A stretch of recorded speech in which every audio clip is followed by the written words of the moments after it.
দিন না পুজো সব কমপ্লিট হয়ে গেছে, পুজো দিয়েছি সকালবেলা। তারপর ঘরের পুজো কমপ্লিট করার পর চা খেয়েছি, সকালে ব্রেকফাস্ট ওই চায়ে খেয়েছি। তারপরে আর প্রসাদ খেয়েছি কিছুটা। তো তারপরে রান্না বসাবো। আজকে শিম আলু বেগুন আর বড়ির তরকারি হবে, আর হচ্ছে ভেন্ডি ভাজা হবে। কারণ ভেন্ডিটা না সৈকত একদম পছন্দ করে না, তো ভেন্ডি ভাজাটা শুধু আমার জন্যই হবে, আর চিকেন হবে, আর ভাত দুপুরের জন্য ভাতই হবে। তো ওটাই বানাবো এখন। রোজই তো সৈকতই করে, সেই জন্য আজকে আমি রবিবার আর যদি আমার শনিবারে ছুটি থাকে তাহলে শনিবারের রান্নাটা আমি করি। তো ওই একদিন আমার হাতে খায়, আর বাদ বাকি দিন আমি বরের হাতে রান্না খাই। শিম বড়ি আর বেগুনের তরকারি করার জন্য এখানে কাটা হয়ে গেছে। তো এটা এবার বসাবো। আর এদিকে ভেন্ডিটা আমি কাটবো। এইভাবে শিমগুলো মা বলেছিল একটু বড় বড় করে কাটতে। বেগুনটা আর শিমটা একসাথে দিয়ে দিয়েছি, কারণ দুটোই ভাজতে হবে। তো দুটোকে নুন হলুদ দিয়ে একটু ঢাকা দিয়ে দেবো। একটু নরম হওয়ার পর তারপরে আবার করবো।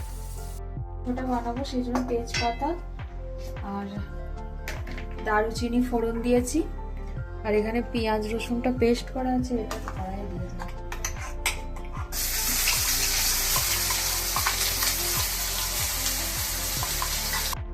মাংসটাও দিয়ে দিয়েছি, এটার সাথে একবারে কষানো হবে।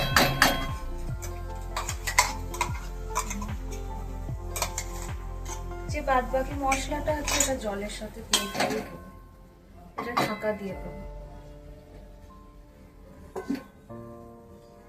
আলুটা দিতে ভুলে গেছিলাম, আলুটা দিয়ে দিলাম। প্রত্যেকটা রান্নায় এটাই আমার প্রবলেম, আমি কিছু না কিছু দিতে ভুলে যাই। সেই জন্য সৈকত আমাকে বলে ছেড়ে দাও, রান্নার দায়িত্বটা আমারই। তো আলুটা দিয়ে দিলাম এখানে। কি হয়েছে, সৈকত ভেন্ডি একদম পছন্দ করে না। তো সৈকত বলছে ভেন্ডি কি হবে, তো আমি বলেছি মাংস দেবো। তো ও বলেছে ঠিক আছে তুমি খাও মাংস, আমি আর খাবো না। তো এই ভেন্ডি দিয়ে ভাজা হবে, ভেন্ডি দিয়ে পেঁয়াজ দিয়ে সব মশলা দিয়ে একটা ভাজা ভাজা হয়, সেটা করব। আর এটা দিয়ে ওই শিম বেগুন আলুর তরকারি হবে।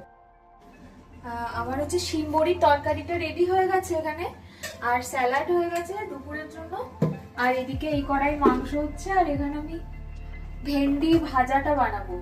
ভেন্ডি ভাজাটা এই যে ভেন্ডির রেসিপিটা, এটা আমি খেয়েছিলাম পিজিতে। যখন আমি পিজিতে থাকতাম তখন এরকম ভাবে বানাতো।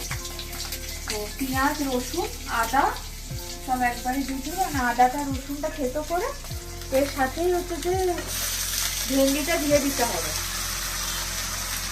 আর এর মধ্যে নুন হলুদ আর যা নর্মাল বেসিক মশলা হয় সেগুলো সব অ্যাড করে দিলে তারপরে ঢাকা দিতে হবে।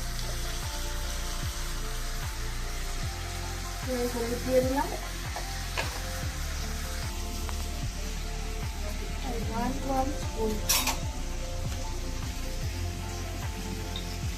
নুনটা এখানে অ্যাড করে দিলাম, গরম মশলা অ্যাড করলাম,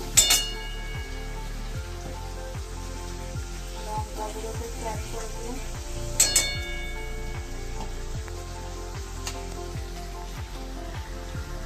জিরে গুঁড়ো অল্প একটু জিরে গুঁড়ো,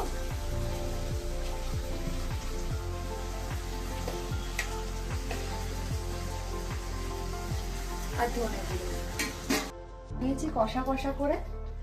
ওই ইন্ডাকশনে ভাত হয়ে গেছে। মাংসটা যখন শুরু করেছিলাম তখন আমি সব একসাথে দিয়ে দিয়েছিলাম। তো সৈকত তখন বলেছিল যে মাংসটা তাহলে আমি বানালেই ভালো হতো। তা এখন বানানোর পর বলছে না না ঠিক আছে। আমার সব বেসিক মশলাগুলো দিয়ে একটু চাপা দিয়ে দিয়েছিলাম, একটু নেড়ে চেড়ে আবার ঢাকা দিয়ে দেব। ভেন্ডিটা কি গো, আজকে ভেন্ডিটা বানাচ্ছি, খাবে তো? ভেন্ডি বানানোর কথা থেকে আমি একটা কথা বলি। আমি যখন কলেজে পড়তাম, তো আমার একটা বান্ধবী ছিল। সে যখনই তাকে জিজ্ঞাসা করতাম যে সকালবেলা কি খেয়ে এসছিস, তো সে বলতো যে ভেন্ডি সেদ্ধ আর ফেনা ভাত। এবার আমি কখনো ভেন্ডি সেদ্ধ পছন্দ করতাম না, আমার ভালো লাগতো না।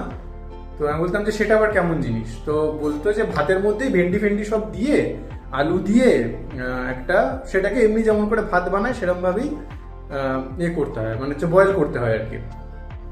তো এবার ও বলতো সেটা খেতে কেমন লাগে, সেই সবকিছু ভাত ফাত নিয়ে একসাথে নুন টুন দিয়ে চটকে খেত। এবার জিনিসটা দেখতেই কেমন একটা আঠা আঠা, আমার কখনো হচ্ছে ভাল লাগে না, আমি জানি না আজকেও কতটা খাবো, কিন্তু দেখতে তো ভালোই হয়েছে, দেখি কেমন লাগে খেতে।